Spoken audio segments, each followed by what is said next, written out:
welcome to another day in life with Ali. This is my my fifth attempt at making this video for you guys. We're gonna see if this is gonna be okay. I'm gonna try to post it. I tried to go live 2 times. I don't know what happens with the sound. Reset my phone, but at this point it's like, and then all the people brought all their kids out, y'all. It's like 10 p.m. and I know y'all can hear them, and I apologize, but I want to go ahead and do this video. Thank you guys, first of all, for always supporting me and checking out my videos. If you have not already, but I'm sure you have, please subscribe. If you have not, tell a friend to subscribe as well. Every click helps. So subscribe, like, and share with friends and family, and even non-friends. I'm impartial, or not impartial, you know. Yeah, it don't matter to me who it is. Well, it does matter if they come on and they act crazy. Anyway, sidetrack. So as you guys know, I'm a 49 plus solo female traveler, as you can see, female embodied, female traveler, and I'm actually out here paving a way for me, and along the way sharing how I'm doing and what I'm doing, mainly what I'm doing wrong, because I clearly am doing some things wrong. Everything ain't all glam, but I want to share a couple things with you guys today, and then just in part, just, you know, kind of talk about again our why we do things, why we're here, what it is that our quest is. And for me, I'm still on my journey. I'm still figuring out the ins and outs and the wheres, and this space that I'm in right now, which is pretty nice. This space I'm in right now is part of this journey. You know, as I try to figure out what's next, what's out there. There's so much world, y'all. I don't know how to stress this. There's so much world. And if you stay, and it's fine if you want to stay in your siloed space, that's great. Do that. But if you've got a little inkling, just a pinch of wanting to know what the rest of the world is like, I suggest you do it. I cannot stress living your life.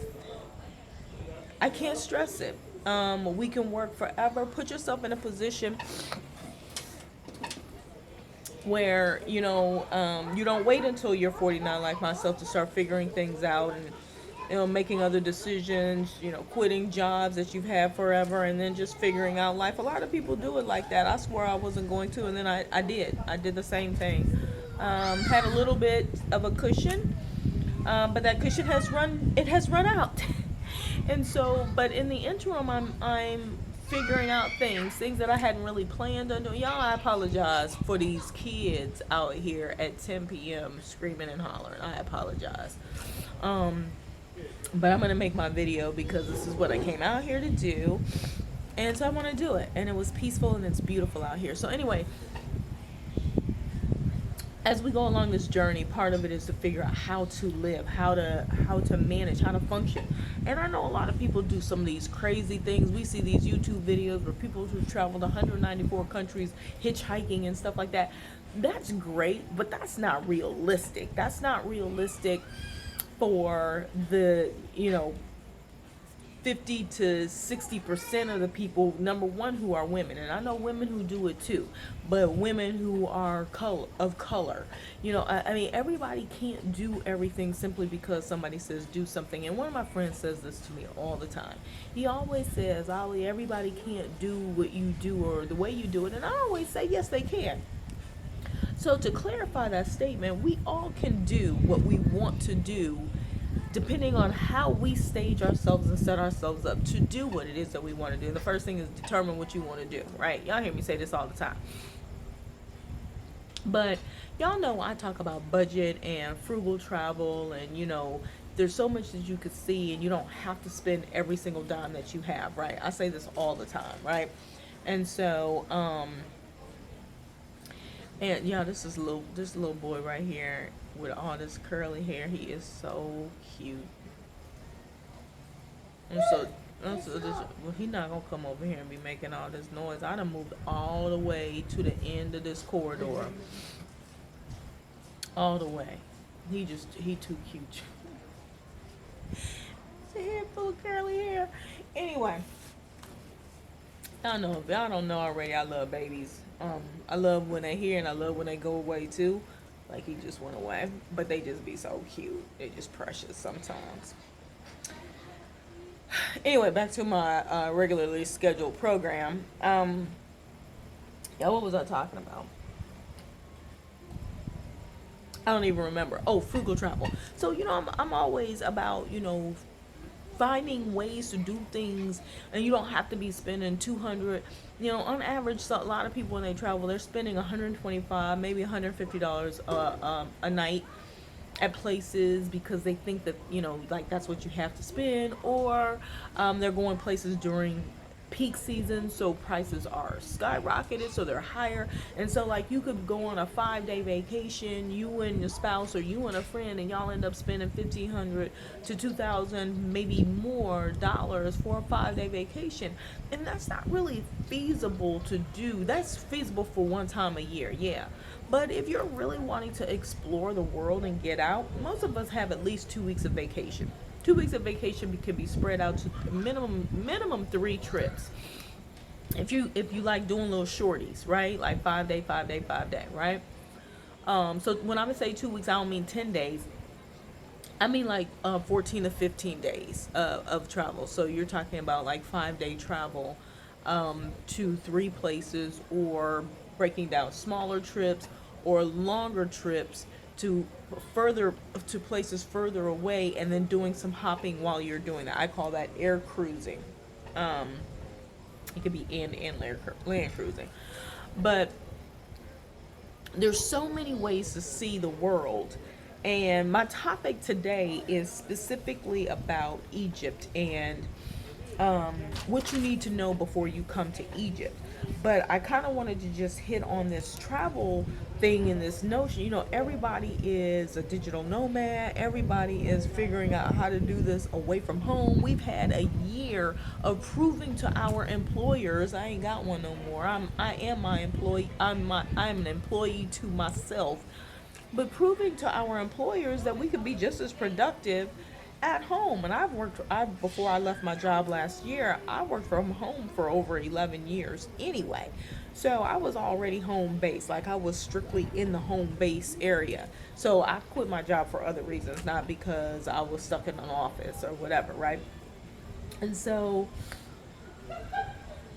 I try to share ways that you can travel, explore, have some nice things, and do it in a way that you get to see a little bit more, right? And so sometimes that's mindset changing. It's financial budgeting. It's a little bit more planning. And then honestly, if that's just not what you want to do, don't compare the way you do it to somebody else. First of all, I say don't compare, period. But we all do. We all look and go, oh, well, they got that. Maybe I can do that too. So you have to decide which kind of traveler are you? Are you the traveler like I'm only going to go once a year, but I want to go all out? If I got 5 G's, I'm spending my 5 G's on this one 7-day vacation. Boom, do you. If you're the person that's like, okay, I got a couple I can squeeze in. I'm a kind of medium person. I can rock this, rock that, maybe a couple road trips, whatever. Decide if you're that person. If you're the person, I'm the hostel person. I'm a hitchhiker. I'm gonna like walk up and down the street. I'm gonna wash dishes and all that. Then decide that you're that type of person.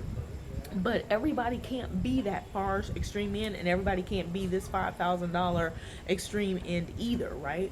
And so you kind of want to find a happy medium. And so I'm trying to paint a picture of what the happy medium actually looks like.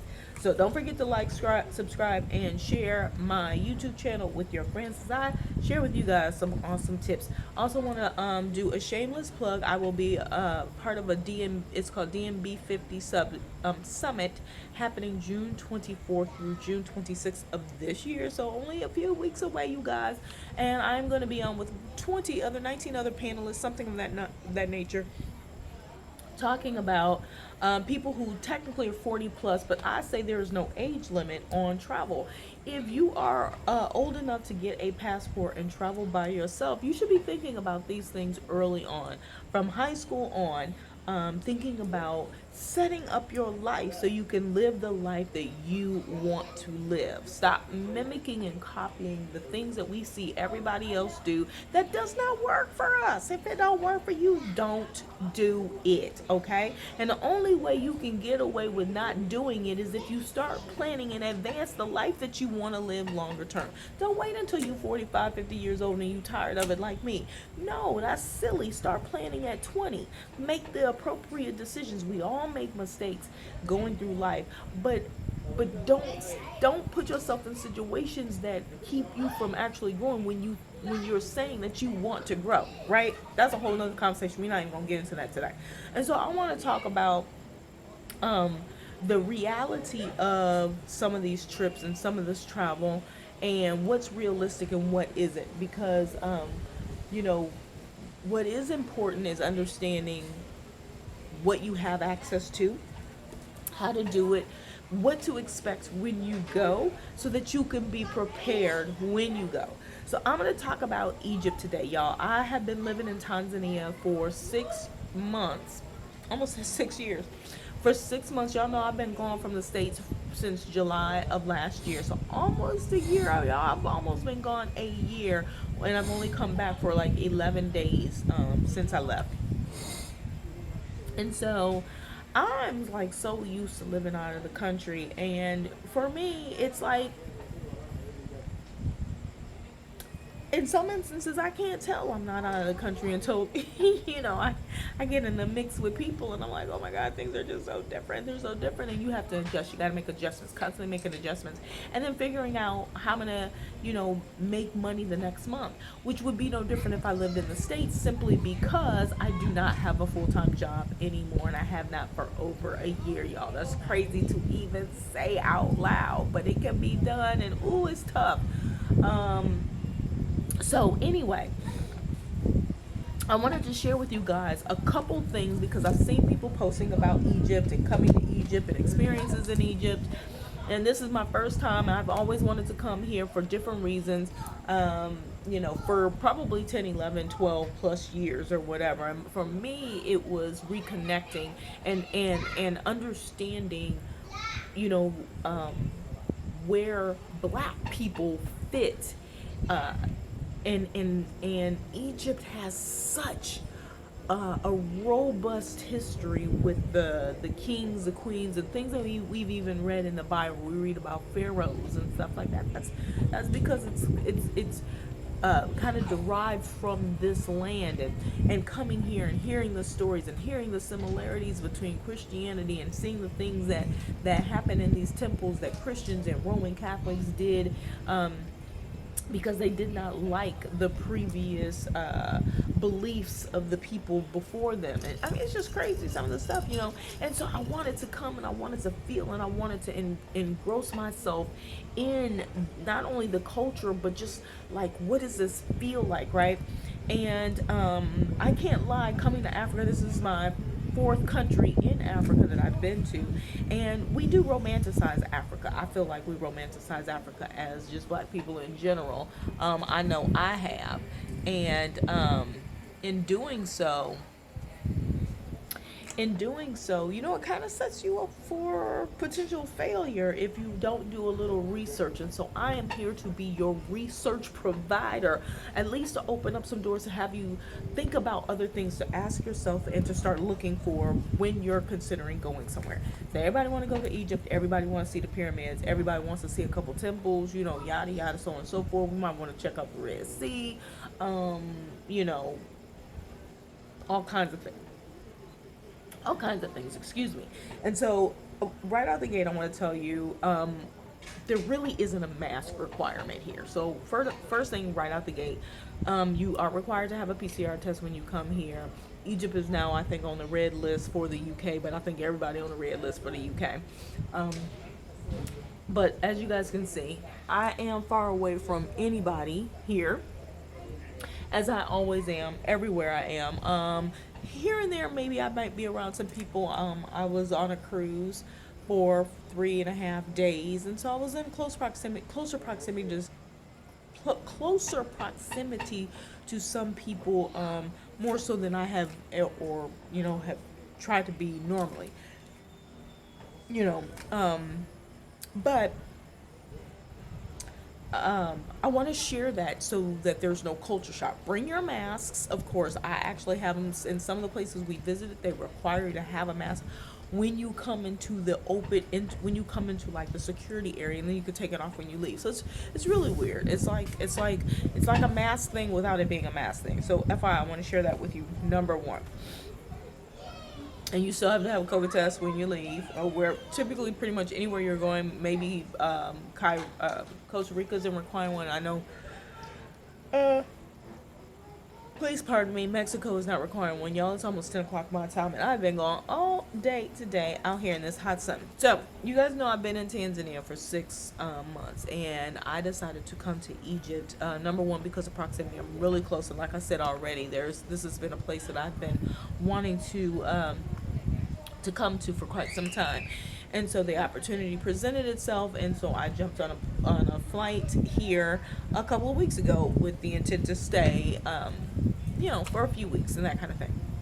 So, number one, masks are not required everywhere. So if you are an avid masker and you're going to have a fit because other people aren't wearing their masks, just beware, okay? Don't come here starting no trouble, because they don't go for that. They don't talk about COVID. They just don't. Masks are required in some places, are required on all the flights. Social distancing, hand sanitizer. Most of these places, all like the place I'm at right now, hand sanitizer on every single floor before you get on the elevator, when you get off the elevator. All kinds of stuff. So they have a lot of those measures in place, but you can walk around and not have on a mask. But again, it's not crowded. I don't think they're at full capacity. I don't even think they're booking at full capacity, even if they could, So just be aware. That's number one when coming to Egypt. With so much going on, please pay attention and ask and check with your airline and your country that you are leaving from and returning to, so you know the requirements. This is a general thing. Most places are charging for PCR tests, and some of them upwards of $100 to $125 to $150 per test each way. You can only use the test one time, and most of the places are requiring a Ministry of Health guaranteed PCR test. So check and make sure, right? That wasn't one of my things, but I'm just going to talk about it. When you come to Egypt, most people right out the gate want to see the pyramids. That's in Giza, for the most part. In Giza and right outside of like Cairo, right? The southern part of Cairo. You'll hit some other pyramids. There's other pyramids here and there, but Giza is the Great Pyramids. It's the pyramids that most people see in all the photo shots that people post, the camel shots, the jumping in the air shots. Check my profile picture on Facebook and you'll see the same thing. And so that's where it is. It is in Giza. And then right next door to Giza is Cairo, which is where everybody knows Cairo, right? There is the museum. There's the churches, there's the break between the different types of rule, who was ruling, what their religion is, all those kinds of things rolled up. And then there's the new Cairo, which I have not been to yet. I might stop by, but I might run out of time, so I don't know if I'm gonna make it there or not. So Cairo, Giza. A lot of people talk about Aswan, which is okay. Let me skip out. Let me go backwards. Luxor is the next one. That is like where all of the temples are. This is where you'll get more and more in-depth information about Nefertari, a little bit more about King Tut, but more definitely about Ramses, Ramses the second, i.e., the pharaoh supposedly in rule during the biblical story of Moses. Yeah, he was the one with all them plagues and all that stuff. Don't nobody really like him like that, right? But you're gonna hear, I mean, like most of the stuff is about that. There's tons of temples, these beautiful structures, just some of them in their original raw form. Some of them have been moved for various reasons, and I'll be touching on that. Please like, subscribe, and share my YouTube channel so that you can see those updates, because I will be doing some quick snippet recap videos of the places that I've been. Y'all, I got so many pictures and things that I'd love to show you. Have had so much fun while I'm here, right? So Aswan, Luxor, and then Aswan is a city about 3 hours south of Luxor. You can get there by train, plane, automobile. Train is pretty easy. We took a train here. You can fly. And then, of course, there's Abu Simbel, which is on the border of Egypt and Sudan. And so you want to be aware of that. Everybody wants to go to Abu Simbel because of the temple, Ramses, and then the Queen's Temple that is next to it. And that's pretty much the main draw for Abu Simbel. But for Black Americans, it's typically trying to understand and learn the history of Kemet. How does that play in? What does that feel like? What does that look like? What do people think about that? For me, my question was, do Egyptians consider themselves Black? Do they consider themselves here Nubian? Do they consider themselves part of Africa? And so be prepared to have that like mental poof kind of hit you.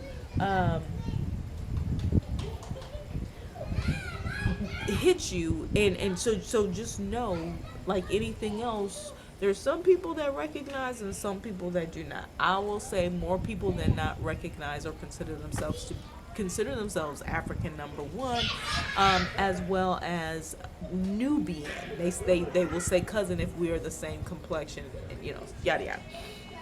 So be aware of those that thing. But what I want to share with you about the cities is, and then there's Alexandria, Hurghada, Sharm el Sheikh, are a couple that people talk about. This other new place, Fayoum. I apologize, you guys. Let me see if I can pause. Gosh, I'm so sorry. I'm so sorry about the noise.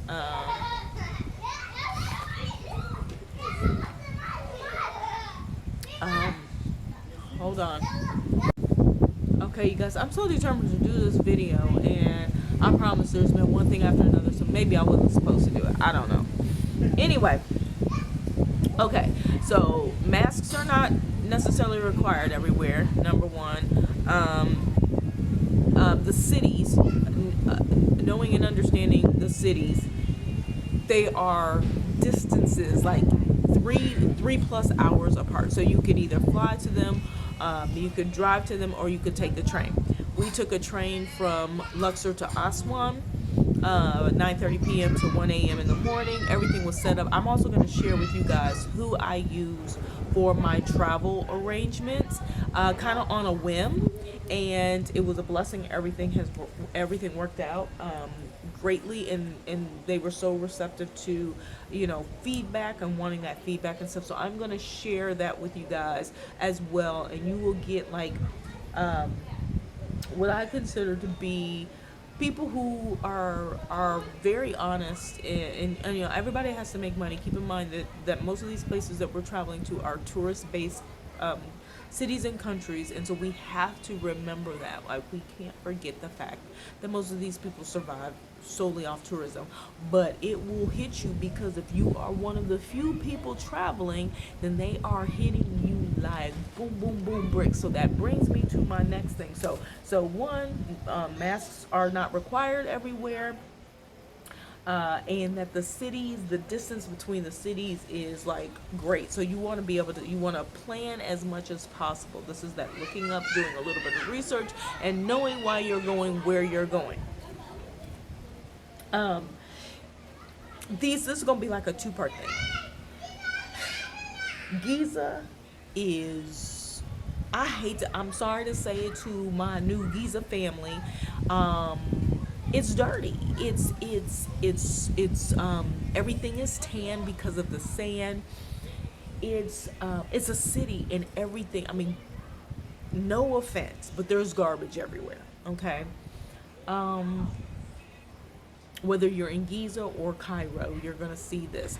And then in the outskirts of Cairo, towards the airport, it's amazing. Like, everything is paved. There's really no dirt roads. It looks very contemporary, new, modern kind of setup. Everything is built out.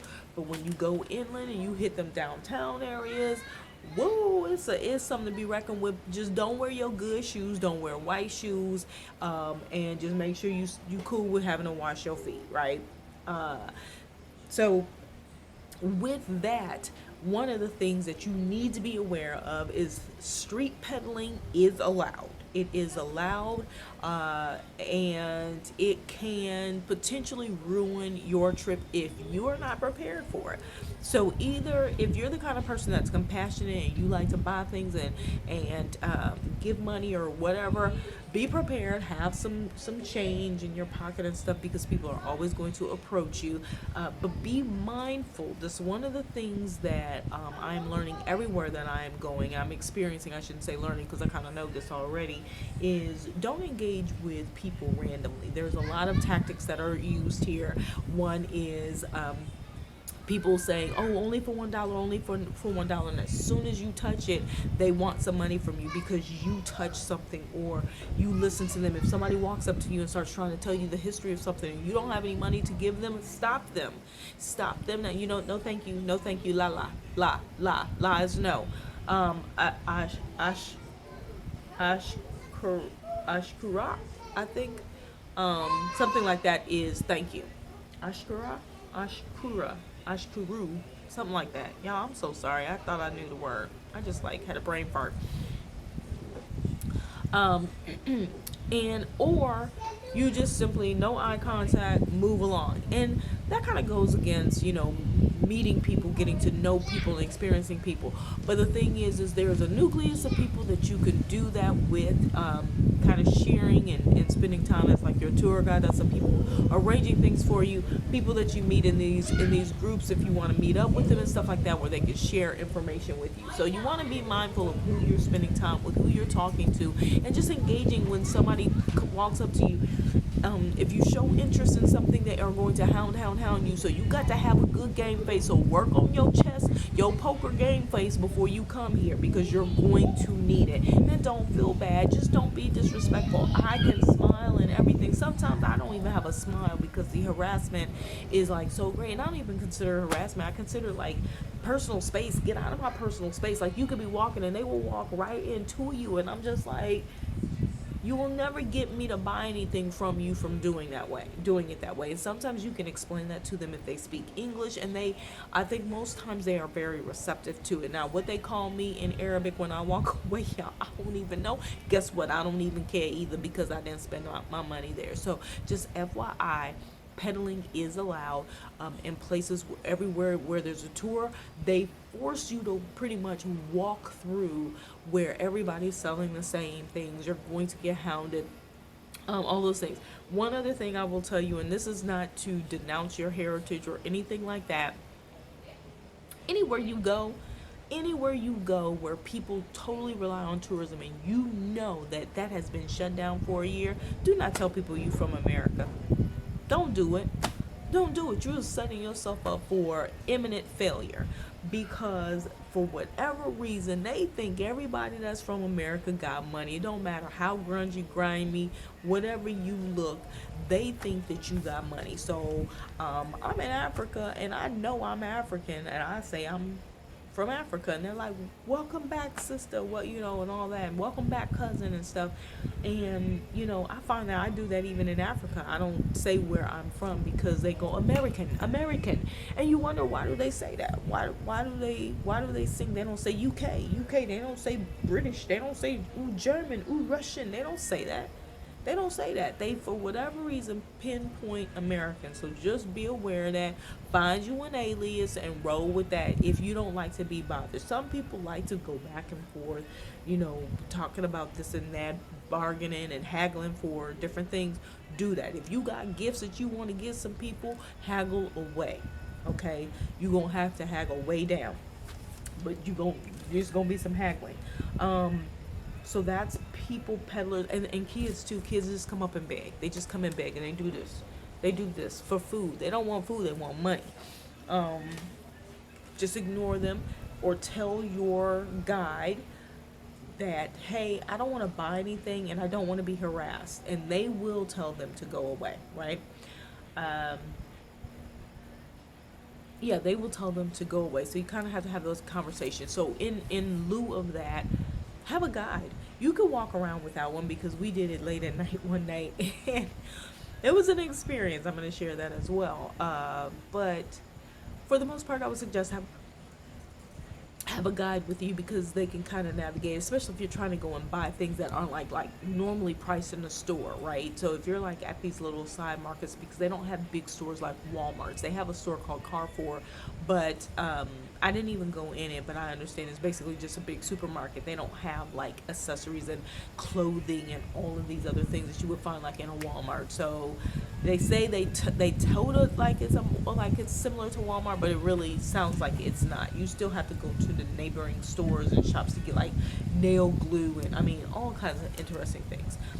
And that's just how it is over here. Even in Europe, I think it's like that. They don't have like these one-stop shops kind of things that we're used to in America. So getting used to the fact that the accessibility things are available, but it's going to be different availability and different product line and things like that, right?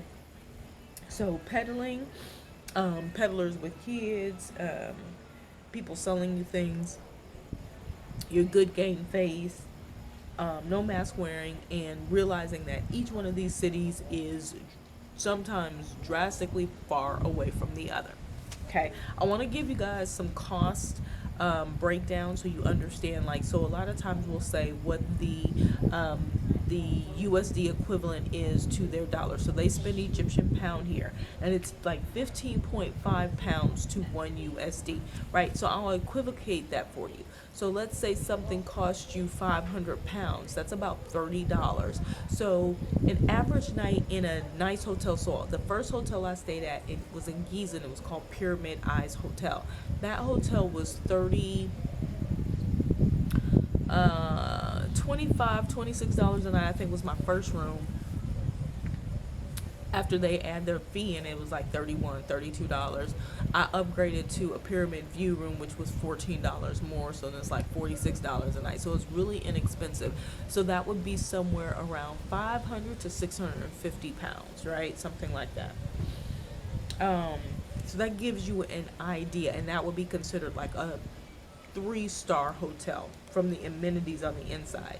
Don't be alarmed by what you see on the outside. Wait until you get on the inside, right? And I'll share that location as well so you guys know. There's so much I can say about this.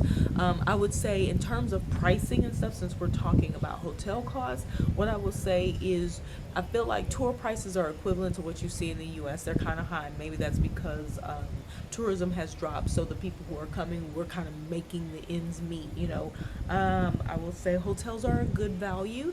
Like where I'm staying right now, we are paying $60 a night, which is a little bit more than we wanted to pay, really more prone to like that $25 to $45 a night thing. But this is beautiful. It's a beautiful place, a beautiful space. So, you know, uptick a little bit sometimes based on what amenities that you're going to get as well. Ubers are super cheap. They don't have them here in Luxor, but they do have them in Cairo and Giza, and they are lickety split. Y'all, I've been in Tanzania for 6 months, and for the most part, I expect the Uber people not to come.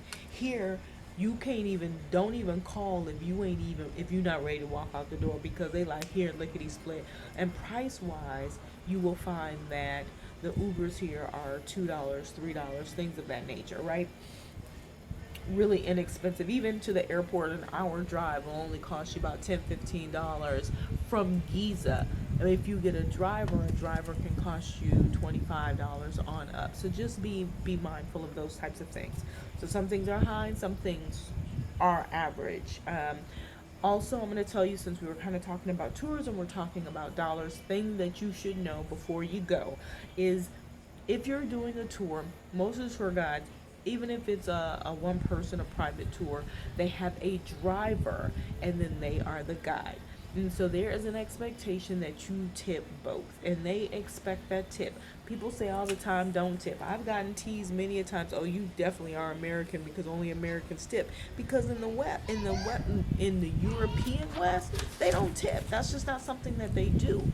But keeping in mind that most of these places have not received anything, a lot of them have been, loss of work or not working as much, simply because, the breakdown in tourism, right? So you have to keep that in mind. And so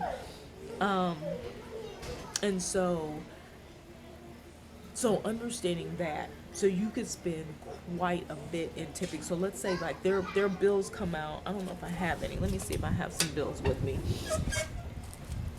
I may not have brought any down here, but when the bank gives you money, it's like in increments of 200. Some of them seem to give smaller bills. I have not witnessed any of those, but I got a 5. But you get these 200s. Oh, I don't have any 200s. I switched them for hundreds. So they normally have these 200s. Let's see. These are all hundreds, of course. But this is their pound. Of course, that's the Sphinx. This is the 100.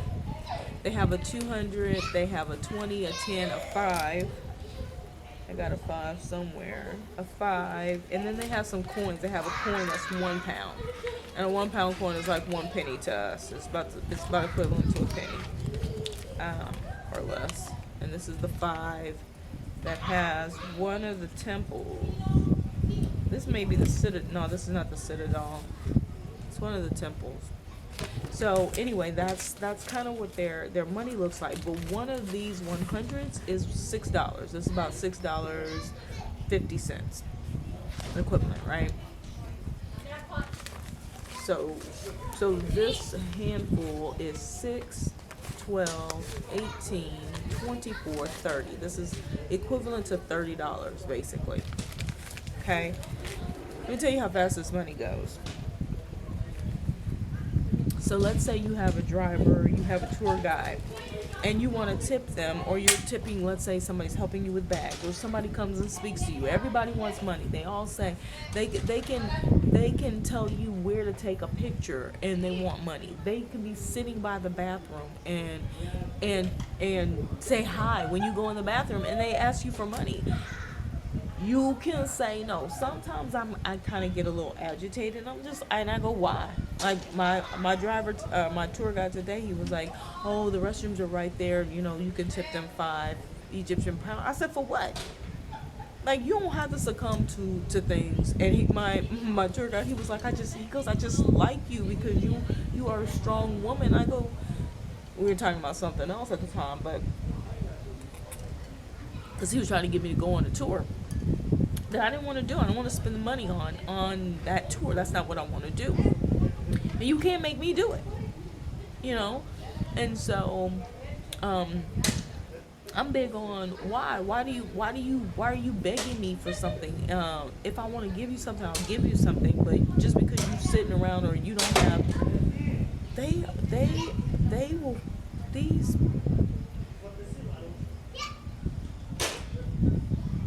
I'm so sorry.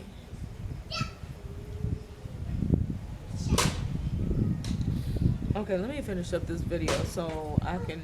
They done went and found empty water bottles to have like a a, a fight.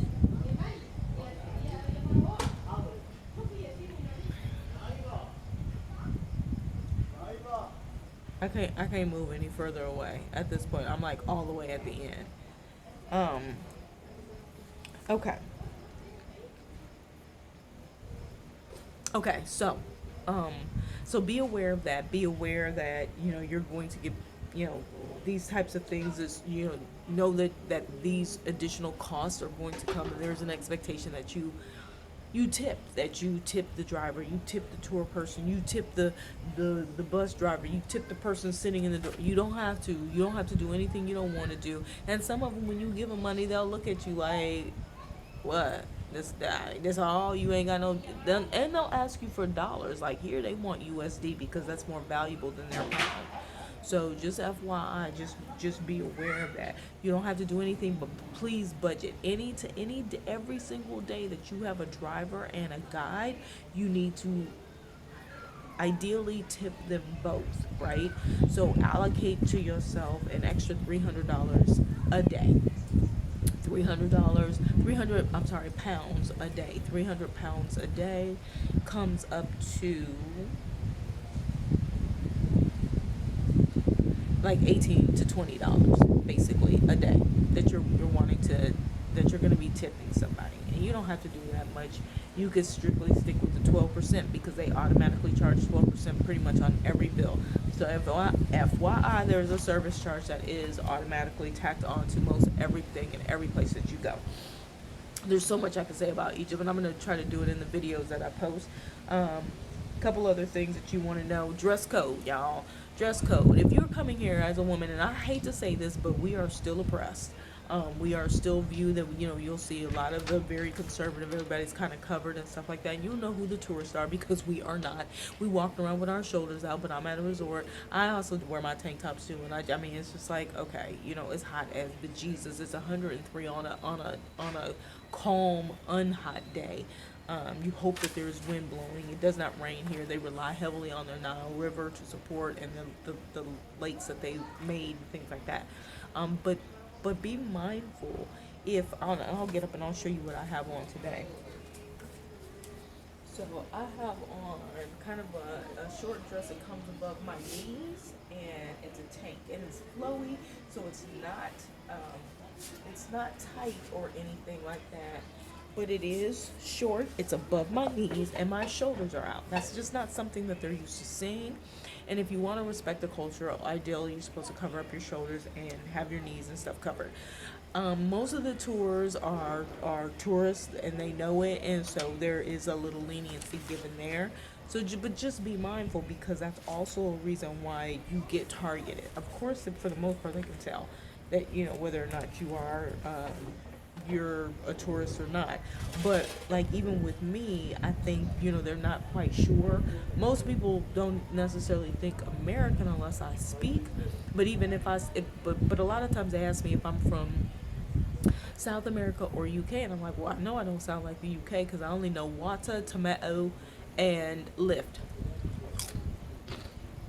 The only words I know. Probably know some other ones, but so I know I don't sound like I'm British from the UK. I ain't got no London accent at all. Even when I try, I do have a British accent. Anyway, that's a whole other thing. So, just those little tidbits.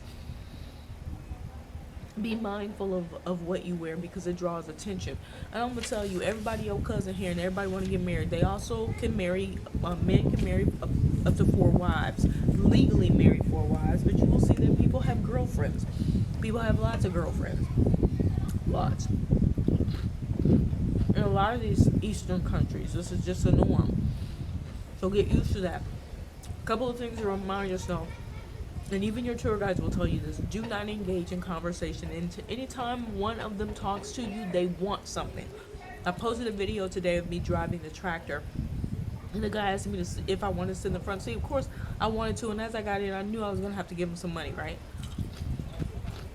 About 10 seconds in, they act engaged, they act like they're interested in you, they act like they want to talk to you, and ultimately it's so because they want some money. And when you give them something, they want more, and you can just simply say, that's all I have, or nothing, and then walk away. If you utilize their services for something, if you're asking them to guide you somewhere, you're asking them for information, please tip them or let them know you don't have any money before they help you. You know, I don't have any money. And some of them will say, I don't want, oh, no, I don't want any money. I don't want that, I don't want that. Do not give out your location of where you are staying. Now, please don't do it. You will find yourself in a pickle. Don't tell them where you are staying. Don't give out your information. If there's someone you want to keep in contact with, do social media. That's all you need to do. You don't need to give them your WhatsApp. You don't have to do those things, right? These are just tips. And as women, just know, telling somebody, like, just being casual and saying, hey, I'll see you later, be mindful of what that means, because to them that might be after hours. Like one of the guys today kept saying, I'll bring it to the hotel tonight, I'll bring it to you tonight. You know, I was buying another piece, something I didn't need, but just helping and supporting, right? And I realized in joking like that, you got to be mindful, because somebody might pop up somewhere, and you don't want those kind of problems, right? Because they do things a little bit different, so you really want to be mindful of that. Okay, so I'm gonna wrap this up, and I might do a part 2 of this. So other things you want to know if you're coming to Egypt. So I covered, they don't really wear masks here. The differences in the locations, Giza and Cairo are much dirtier. I hate to say that like that. And bigger, really big cities, like that, you know, per square footage of how many people, like everybody's on top of each other. It's just it's a place you need to be ready for. Like, we walk the streets by ourselves, but everybody can't do that. Aswan is similar in terms of like cleanliness and like you know, they use more horse and carriage and buggy and stuff in Aswan. Right now, my favorite so far is Luxor. Like, I love it here.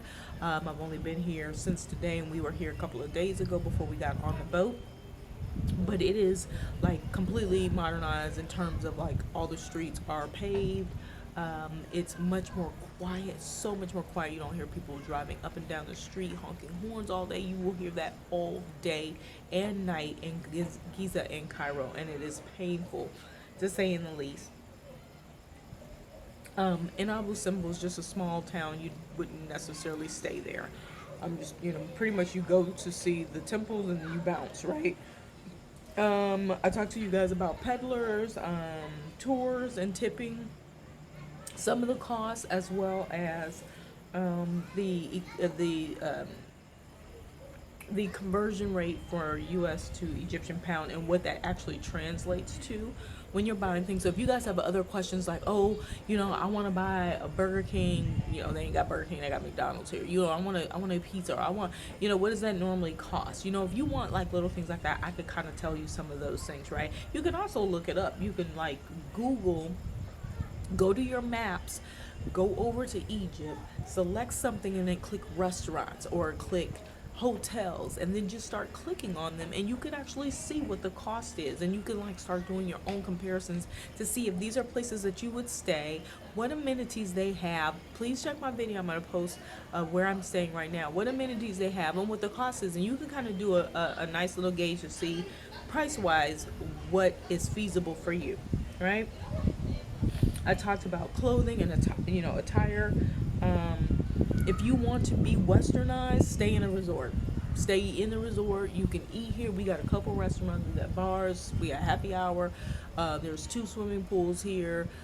I have a room that has like a full like deck kind of thing or whatever. So we're right on the Nile River. There's boats right here if you want to do felucca boat tours. You really don't have to go anywhere, and so you could like you don't have to like be in the town and feel like you're being disrespectful or anything like that. If you want to be full blown, I just want to chill, and I don't want to be bothered with the conservatism or whatever.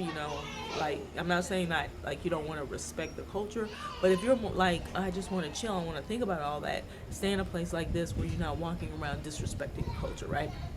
The other part of that is Hurghada is another place that is a resort area, and it's like all beach, and so I am sure that people walk around and they're on the resort, they're wearing bathing suits, two pieces and stuff like that. So just be mindful, look some of these things up, so know before you go. So you don't want to be walking around like with thong bikinis on up and down the street, and people are conservative. You don't know what'll happen. One of the things that people have warned is what you won't see is someone defending a woman. A lot of times, I don't know where this happens and how this happens, but I've heard it a couple times that if somebody is doing something to a female, sometimes, and I haven't seen it, but I was warned, so I will just share it. And I know somebody's gonna be like, why would you share information that you don't know? But anyway, a lot of people won't step in to help. Like they won't get involved and things like that. So kind of be aware of those types of things, right? What else?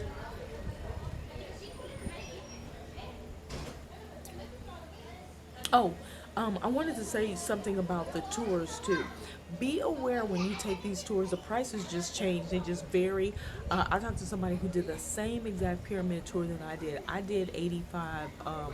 Mine ended up costing $85, and I will tell you, if you want to talk to me offline in the DM, send me a message and I will kind of break this down, or I can do another video for you.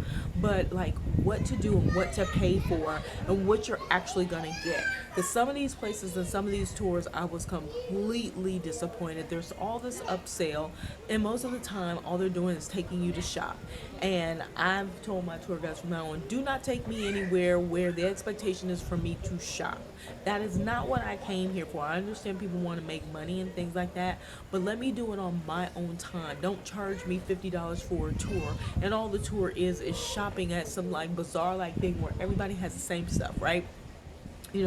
So be mindful of those things. That's why I say it's so important to know what you want, what you're going for, what you want to do, right? Because without that, you'll be led astray, and everything. A lot of these things will sound really interesting. I'm gonna give you an example. Nubian Village. Honestly, I hate to say it, it's not worth going for the price that if they charge you $50. And it basically they're saying it's a ride down the Nile, but you can do that on a felucca, which is $15 or $20, and then they take you swimming. You could do that on like literally a felucca and just go swimming in the Nile where they have the beaches. You can do those things. You don't have to spend $50 to pull up, and you literally walk through, and they're trying to sell you all the things, wool, scarves, wool, anyway, cotton or whatever, and all these other trinkets and stuff, and you're constantly being badgered, and they're constantly saying don't speak to people, you don't give eye contact. But how are you going to tell me not to speak to people and not give eye contact when you keep taking me to places where I am like engulfed in it and bombarded with the very thing that you're saying not to? So be mindful of that. Most of the people here, like what I've noticed, Egyptians, they'll say just tell me, because we're Egyptian, so I'm from Egypt, so just tell us what you like or don't like. And get you somebody I'm going to give you guys the name of the person that my contact was at the hotel. He will find anything for you, and he will ask you what is the price that you want to pay, or that what did you find, and he will match it or come up with something that is so comparable you can't like really kind of turn it down, or if you do, you can change what it is. So those are just some of the basic tips. Know why you're coming here, because it may not be as romantic, especially if you're not going to hit some of these cities. Like if you're not staying in Luxor, we did a cruise, so I can share with you the cost for that and what you're getting, and if it's really worth the value. If you want to know, just inbox me. I could do another video on that. Knowing what you want to do, understanding the mask friendliness here, understanding the difference between the different cities that you're going to visit and the distance of those cities, costs including tours and tipping and upselling, peddlers and kids, knowing how to handle those, and your attire, being aware of your attire. And I threw a couple other things in there, but those are kind of like the some of the basic things, like to know before you go. If you are a person who cannot manage those types of things and you can't deal with people, bothering you, this might be a tough place to visit. It is one of those places where, to me, it's no different than some of these other places where people are constantly peddling and wanting money from you. Mexico, kids beg, come up and beg, oh please, so it's not really new for a seasoned traveler. So just keep those things in mind. Remember that most of these places are tourist locations, and so they rely heavily on the tourist dollar.